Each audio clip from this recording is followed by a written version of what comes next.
Coming up on Unpeeled, Kermit the Frog returns to the screen with the revival of this fan-favorite show. Death Valley was no match for this orange team. The moral of the story is this concert rocked Syracuse this weekend. And we're strutting the runway for Fashion Month. All that and more Unpeeled starts right now.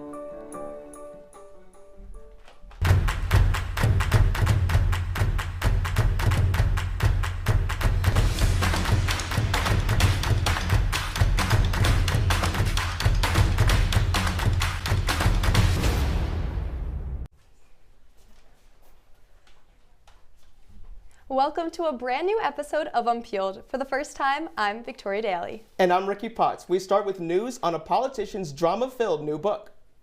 Former Vice President Kamala Harris has released her memoir titled 107 Days. The book details the 107 days from July 21st when Joe Biden withdrew from the 2024 presidential race to November 5th when she lost the election. Each chapter covers one day of her campaign, with chapters detailing her relationships with the Bidens, as well as how she was initially drawn to politics. Harris kicks off her book tour today in New York, which will stop in almost 20 places around the country, as well as London and Toronto. And yesterday, Apple TV announced their decision to postpone the release of the show The Savant. The thriller follows a top-secret undercover investigator that takes down online hate groups. Apple TV thinks this show may be inappropriate given the recent Charlie Kirk assassination earlier this month. Jessica Chastain, the star of this series, expressed how she disagrees with the decision. In an Instagram post, Chastain explained how much she respects the Apple team, but says, quote, "I've never shied away from difficult subjects, and while I wish this show wasn't so relevant, unfortunately it is."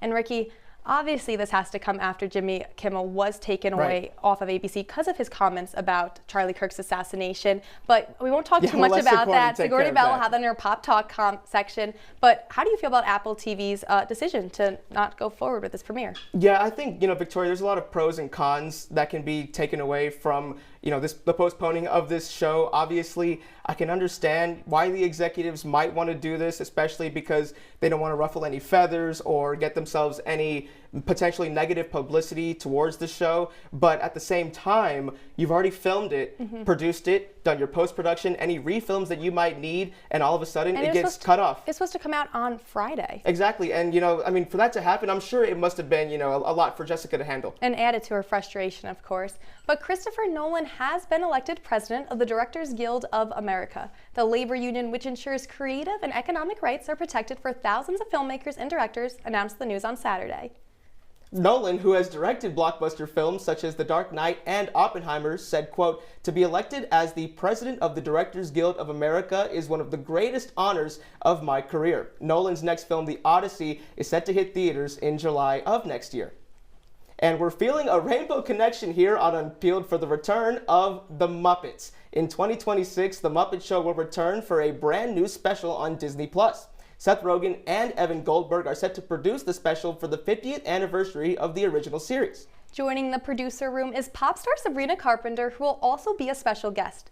Longtime Muppet performers alongside Kermit the Frog, Miss Piggy, and all your favorite Muppets will return to the theater to produce a variety show. And Ricky, it's been 50 years. How crazy is that? That's absolutely insane to think about, just how it's transcended time and, been so timeless to connect with generations over this goes back to the 1970s where, there's been so many TV shows, so many specials. Exactly. So many specials, so many movies made of the Muppets over the years. So I'm very curious to see how it's going to interact with newer generations and with their new guest star. Speaking of that, Sabrina Carpenter, she is a pop icon for our generation, and our generation grew up watching the Muppets. So, having her involved is probably gonna, we're older now. We might not be tuning in, but knowing that Sabrina Carpenter is involved, I feel like that's gonna make a lot of our generation kind of, start wanting to watch it. Also, what about this new generation? All these younger kids, what messages and lessons are they gonna teach with this backdoor pilot episode? Yeah, for years they've been making their content for like Gen X and millennials and stuff like that. But really quick, who was your favorite Muppet growing up? Definitely Abby Cadabby. What about you?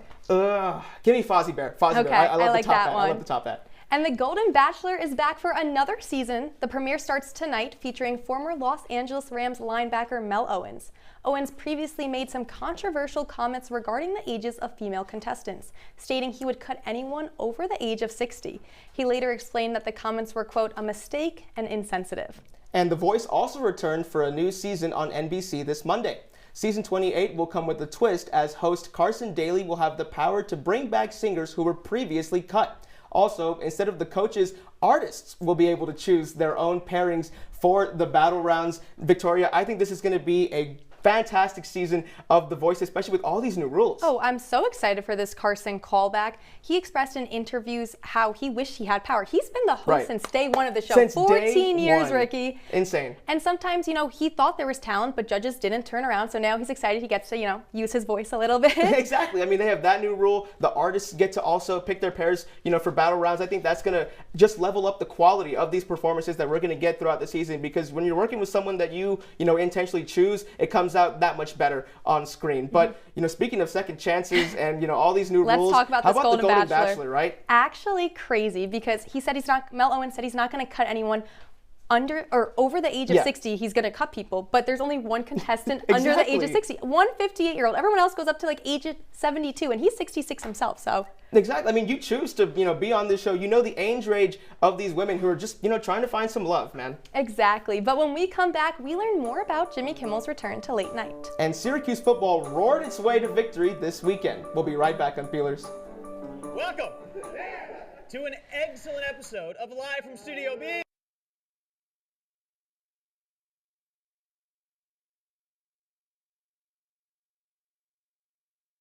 Welcome to an excellent episode of Live from Studio B.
Jimmy Kimmel made his return to the airwaves Tuesday, but it was a rocky pathway back to the beloved late-night show.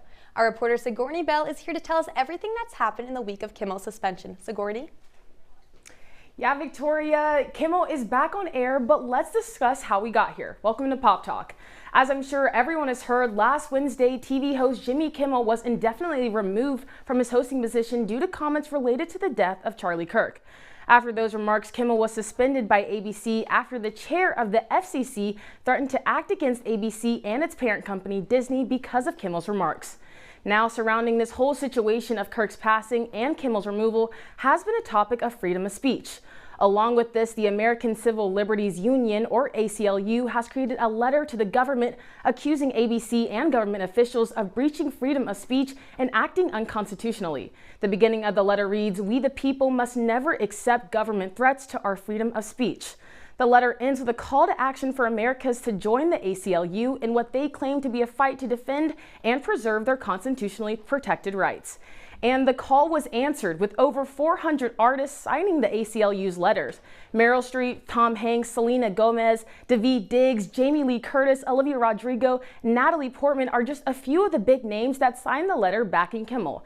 Many took to their own social media accounts to ask ABC to reinstate Kimmel, and reinstated they have. Kimmel was back on Tuesday with guest Glenn Powell and music with Sarah McLachlan, and the show started with headlines from the past week. He received a standing ovation, and he thanked everyone who came to his aid over the situation, specifically thanking other late-night hosts who used their shows to speak in his defense. But he didn't stop there. He even thanked some right-winged activists who had also spoken out against Disney's actions, like Candace Owens, Ben Shapiro, and Ted Cruz. Kimmel clarified his intentions were never to make light of the death of Charlie Kirk, but Kimmel did advocate for himself, saying he defends his right to point fun at the current administration. As of now, Sinclair Broadcasting Group and Nexstar are continuing to not stream Jimmy Kimmel Live. This has been Pop Talk. I'm your pop culture reporter, Sigourney Bell. Sigourney, thank you so much. But on Saturday, Syracuse football did the unthinkable, beat Clemson, and on the road at that. However, after the game, more questions rose than answers. So hopefully, to get us some of those answers is our sports reporter, Nathaniel Cunningham. So happy to be here with you, dude. But unfortunately, the biggest news of the weekend, quarterback Steve Angeli, I know he went down with an Achilles injury. What's the latest update? The God's honest truth and unfortunate news if you're a Syracuse fan, Angeli out for the year. Wow. Torn Achilles. He had surgery on Monday. But the good news for Syracuse fans is that Angeli is eligible for a medical redshirt. He's still going to have 2 years here at Syracuse, but more importantly, he's going to be kind of like a quarterback coach to back up Ricky Collins, who hasn't seen a ton of action at the collegiate level, but is going to be the starter going forward with this gauntlet of a schedule coming up. Angeli's experience could help out Collins moving forward, but the team was also hit with a fine this past Monday. You know, what's the latest with that? Well, it's interesting, Ricky, because you think you'd want to bask in the glory of what was a historic win, the first win in Death Valley, but after the game, you saw Clemson quarterback Cade Klubnik. He had some choice words to say, especially about the game. Take a listen. You know, props to them. They stopped us on some third downs and in certain times, and then, you know, they have an injury or something like that when we really got going. So, you know, that's up to them if they want to be honest about that. But, you know. And I mean, you could see there, Ricky, like you saw him kind of implement the fact that maybe Syracuse was faking injuries. The ACC decided to say, yeah, they were, and it instituted a $25,000 fine. But more importantly, a public reprimand, not to Syracuse University athletics, but to the university as a whole. The first time any school in the NCAA has had something like that come from a power conference. So this isn't a big deal, maybe as the fine. $25,000, that's a quarter of a student's tuition. But realistically, how big this fine means for the university as a whole is a massive deal. Absolutely. I mean, 25 grand, that's no joke. But this is a huge weekend, both good and bad, for Syracuse football. So what is this all looking like for the team going forward? Well, ultimately, it comes down to, can Ricky Collins fill the shoes of Steve Angeli? And Angeli was the nation's leading passer. He would fit into the offense. He was the guy to follow in Kyle McCord's footsteps. But now you've got a Ricky Collins who hasn't seen much action. He didn't look really good. And now it's just time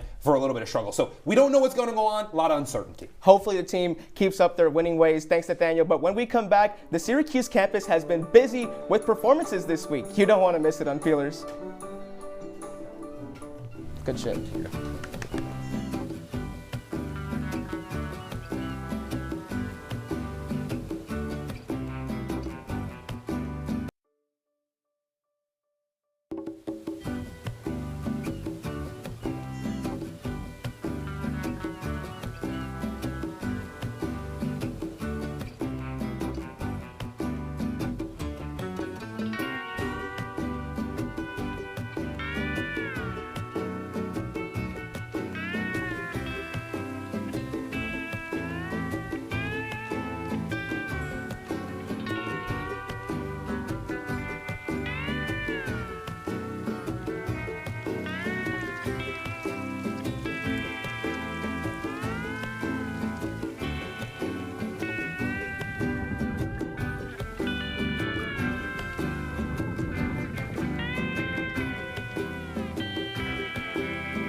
A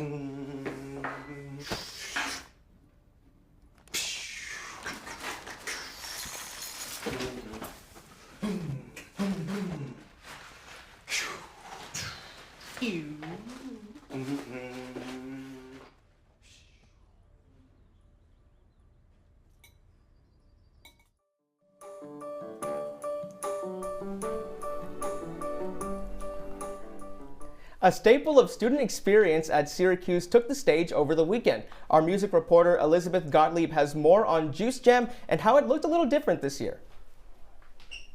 Thanks, Ricky. Here's the moral of the story. Juice Jam had a great blend of musical genres with Jordan Ward and Ash as headliners. Jordan Ward kicked off the festival with his R&B sound, making sure to be interactive with the crowd. Take a look. All those shakers who said make some freaking noise! You ready? Let's go! Ash came onto the stage next, playing 13 songs. This included 2 songs from her new album that released last week. The album is called The Dream, and Ash made it with the singer Phineas and their new band, The Favors. Ash finished her set with her most popular songs, Till Forever Falls Apart and Moral of the Story. The singer was originally supposed to come to Syracuse in 2022, but had to cancel due to mental health concerns. Ash told the crowd how special this event was for her and what it meant to be able to play. While the performers were great, University Union had budget cuts this year, impacting Juice Jam's setup. UU posted a statement about the cuts 2 days before headliners were announced. UU President Kate McKenna told the Daily Orange that they were reduced by nearly half of what they're typically funded for in a year. There was a small crowd that turned out for the concert, even though it was free admission and on the quad. In the past, Juice Jam was held in the Dome or on Skytop. Even with a smaller turnout, students still enjoyed the event. Well, I had a really fun time. Everyone I met was really nice and attentive and really just like excited to be there. So I had a great time. Future UU events have yet to be announced, but it will be interesting to see how the budget cuts will make an impact. I'm your music reporter, Elizabeth Gottlieb. Back to you, Victoria. Syracuse's Black Box Players just wrapped their production of Men Are Greater Than Women. It is a brand new student-written show that addresses themes of sexual assault. Our Broadway reporter Kate Galante and Syracuse events reporter Maddie Ritter are here to tell us more. Hey girls. Hey. Maddie, for you first, what is the Black Box Players organization? Sure, so it's Syracuse's premier student-run theater company. They do events like plays, musicals, improv, cabarets, all different types of workshops like that. And this show in particular was written and directed by Syracuse senior Salma Mahmood. And the attendance for this show is actually the highest they've had in 5 years. Wow, I love that. And Kate, talk to me about this play. What themes were addressed? Yeah, Victoria. So this was a powerful coming-of-age story that explores the political negligence in terms of women's reproductive rights. The story follows a teenage girl named Mara who gets sexually assaulted directly following the overturn of Roe v. Wade. She finds out she is pregnant, and Mara and her grandmother are forced to navigate her trauma and uncertain future as a woman whose rights are in jeopardy. The story addresses systematic failures from the perspective of a young woman, so the show deals with really sensitive topics. And speaking of these topics, why do you both of you think it's important to discuss them? Yeah, so I think it's more relevant than ever to address the topic of sexual assault on a college campus. We spoke to Artistic Director of Black Box Players, Weller Dorff, to speak on it further. It was that we're producing it on the college campus, where 1 in 5 women and 1 in 16 men will experience sexual assault or rape. And that this piece is something that is incredibly relevant and incredibly poignant to our demographic and to our students and to our community. Yeah, so as he said, it is an issue that is still important to our demographic and our community here at Syracuse. In terms of moments of discomfort, it's important to address them. This show sparks meaningful conversations between audience members on a social issue that is still very relevant. I'm glad that they were able to perform it and bring it to the students' attention. So thank you guys so much. But when we return, Taylor Swift is taking over our screens yet again. Don't go anywhere, Unpeelers.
Jason, let's go see your room.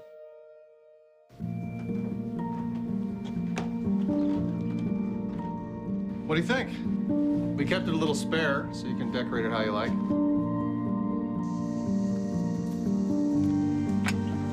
Dinner. Go. Excellent. Soccer is fun. Yeah, I saw you guys out there. We're the family. Come on. Yeah. Oh, I thought you were on my team. Wait,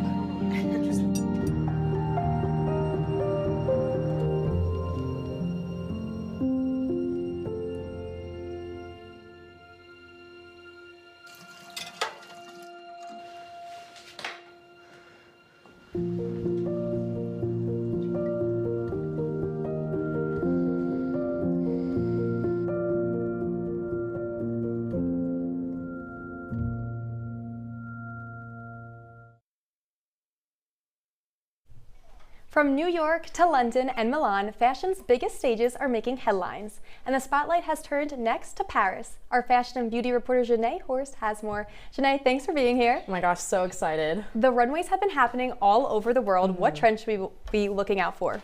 So all the shows have been for spring and summer of 2026. So New York, which happened a few weeks ago, that means a lot of hint of harem, which they technically are as business casual, which has been elevated to sort of chic and sexy look. In London, there's been a lot of statement waistlines and a more practical use, I guess, for the rainy season, of course.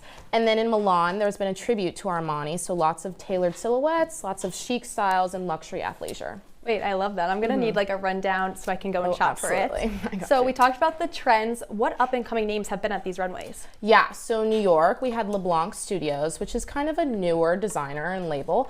They sort of took this idea of reinterpretation quite literally, and they based a lot of their clothes on these questions, I guess you would say.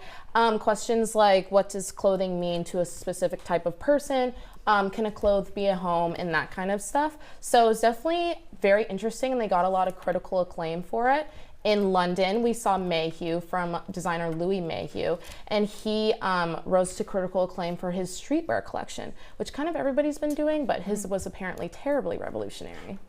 Okay, and now the spotlight is on Paris. So what trends should we be watching for in Paris? Yes, so Paris is the last of the big four. It ranges from September 29th to October 7th.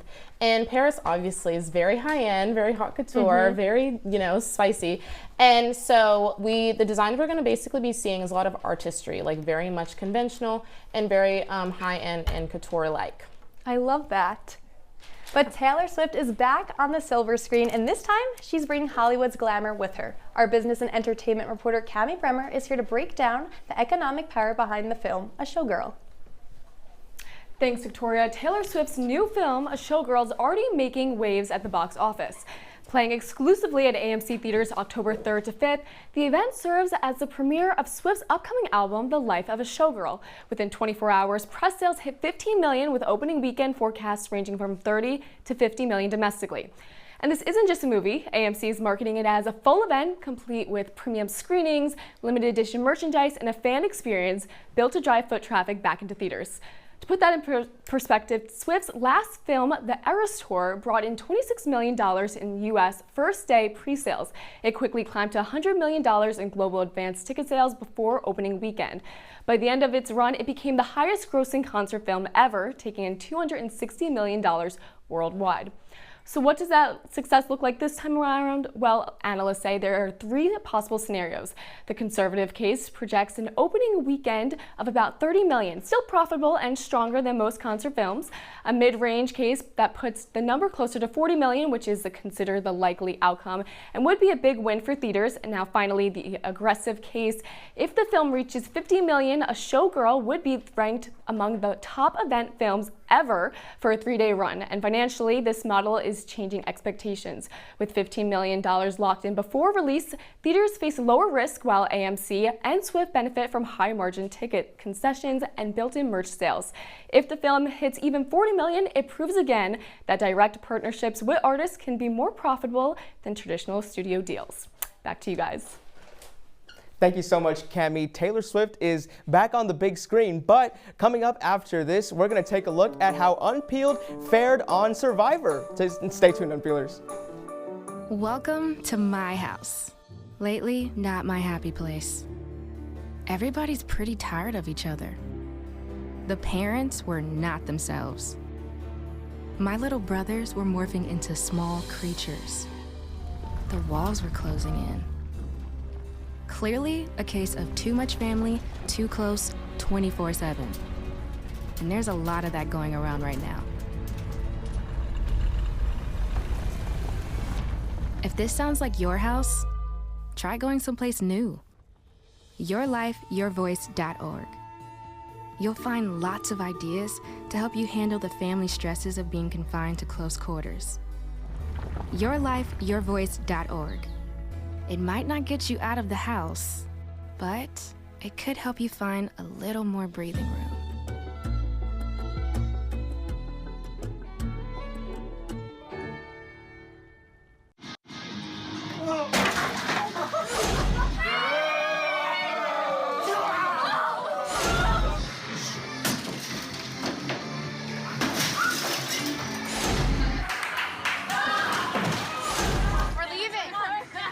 Most party fouls are pretty dumb.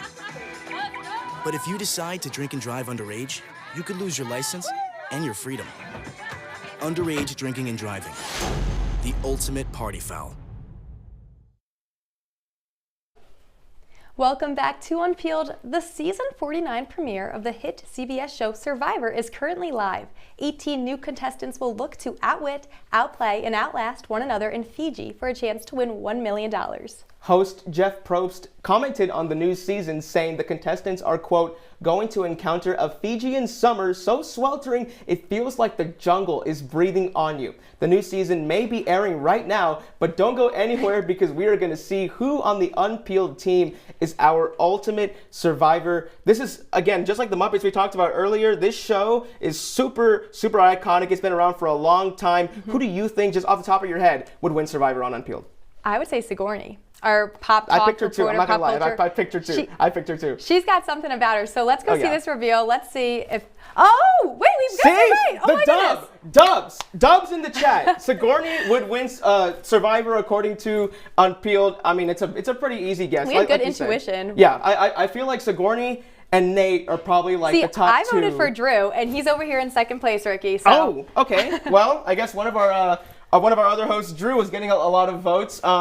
Maybe it's his witty personality. I don't know. And then we got third place over here, Ella Thomas. This I can see it. I can see it. No, I can. No, Ella would win. Ella would win. Like if push came to shove, Ella would. She would win. She would definitely do better than me. I always say, like, I compared this to like who would die first in a zombie apocalypse, and I'm always the first one that gets killed off first. I got you. I understand. But on top of those top three, we have a whole poll that we did earlier in the week to see who would have the best chance of winning. Wait, I got one vote. I'm so impressed. You got one vote. I got I got 3 votes. Wow. Okay. Cammy, my girl. Cammy, no. The only one was 0.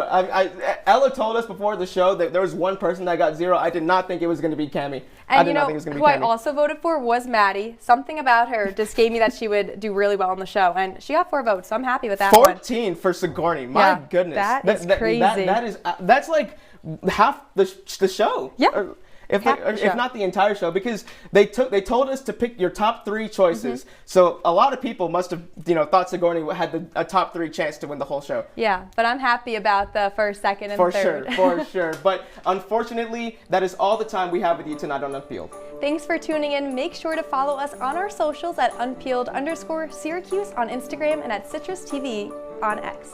I'm Victoria Daly. And I'm Ricky Potts. We'll see you next Wednesday at 8 p.m. Have a great week, Syracuse.